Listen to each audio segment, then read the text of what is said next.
This is the elevator at 2000 East Carson Street in Pittsburgh, Pennsylvania. It's a Oildraulic traditional from the 80s. Adam's fire switch, that's obviously been replaced.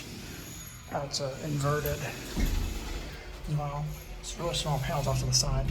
Go to 3, here you go up. Door doesn't sound good, it's like buzzing. Maybe it's just like a hole, it's like a sim one, maybe it's not inverted, but I think it is. Motor's not original. Bell sounds sick. I think Headrick replaced that in the 2000s sometime. I think I saw an alt from them. Here, 3.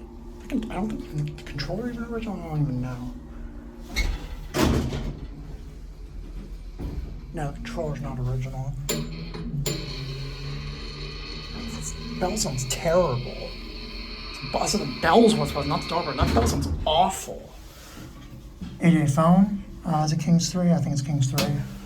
Certificate installed in 1983. Yeah, that controller's definitely been replaced and the motor.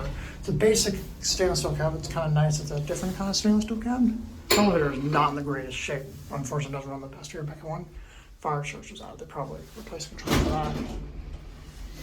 I think even the bumper is original. I think part of the rocker might have been pushed as well. This elevator's definitely had some modifications to it. I apologize about the loud construction noise outside. It's under levels, it's just like sloping. I don't know. They're closing, that's gonna be it.